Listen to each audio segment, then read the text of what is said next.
Que la paix soit sur vous. Je ne vais pas être long aujourd'hui, mais on va faire en sorte d'être plus que jamais dans une analyse de fond. Je vais rebondir sur l'ultime stratagème du système néocolonial matérialisé par l'influenceur Made in Banque de Rothschild, en l'occurrence Emmanuel Macron, le pion de l'oligarchie néolibérale, apatride financière que vous connaissez, qu'on ne va pas citer, sinon ils vont encore nous faire un énième procès. Emmanuel Macron a utilisé le bon vieux stratagème du système de la colonisation, en l'occurrence le diviser pour régner, en exacerbant, comme ils l'ont fait au Rwanda, les tensions interethniques, en présentant un hypothétique risque de génocide de la population Peul pour monter les Peuls, dont il sait qu'ils sont très nombreux en Afrique, contre le reste de la population et contre le processus de souveraineté africaine qui existe. C'est une déclaration de guerre au continent africain qu'Emmanuel Macron vient de matérialiser de cette façon. Et je demande à chacun d'avoir l'esprit ouvert face à cette réalité. Je vous laisse écouter l'ultime provocation d'Emmanuel Macron vis-à-vis de la population africaine.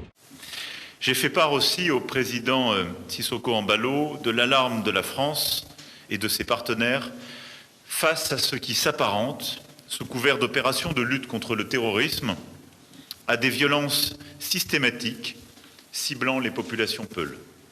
En déclarant ce qu'il vient de déclarer, Emmanuel Macron n'est pas stupide. Il sait très bien qu'il va faire en sorte d'accentuer le processus de division entre les différentes factions de la famille africaine en faisant croire qu'il y a un risque de génocide peul et que le gouvernement français se pose en protecteur hypocrite qu'il est de la population peul. Il n'y a pas de risque de génocide. Il se trouve qu'au sein des mouvements djihadistes, au sein des mouvements taxés de terroristes, d'accord, qui estiment qu'il y a aujourd'hui une inégalité de traitement sur un certain nombre de points et un certain nombre de réclamations qu'ils ont.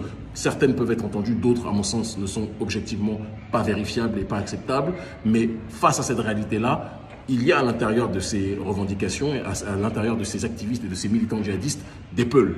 Et partant de ce principe-là, lorsqu'il y a une réponse des FAMA, des forces militaires maliennes, contre les djihadistes, il se trouve qu'il y a certains Peuls qui sont attaqués. Et c'est partant de ce principe, puisque Macron veut délégitimer la résistance malienne matérialisée par Assimi Goïta et par le courant panafricaniste de manière générale que nous représentons, son objectif est de faire croire qu'en réalité les panafricanistes sont contre les Peuls. C'est une ineptie quand on sait que le panafricanisme c'est l'unité des diverses formes d'africanité dans le but d'obtenir notre collective souveraineté.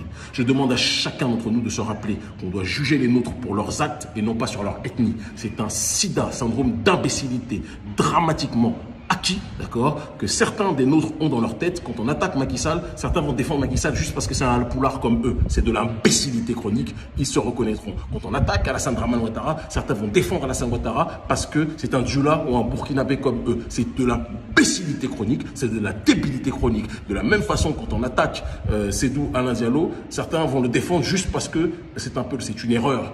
On défend les gens en fonction de leurs principes. C'est nous, d'Alain Diallo, le dernier que je viens de citer, est un Alassane Ouattara bis, un défenseur des relations fortifiées entre l'Afrique et l'Occident. Il faut qu'on soit capable de le rappeler, il faut qu'on soit capable de l'énoncer et que personne ne perde de vue cette réalité. Ne vous laissez pas embarquer dans un processus d'ethnicisation de la société. C'est un conflit de notre peuple, de la population africaine originelle, de notre peuple originel contre l'oligarchie apatride que vous connaissez, qui siège en Occident et qui a ses ramifications sur notre continent. Ne perdez pas le Nord, ne vous faites pas avoir, je vous en supplie. L'Afrique libre ou la mort, nous vaincrons, ils finiront par comprendre.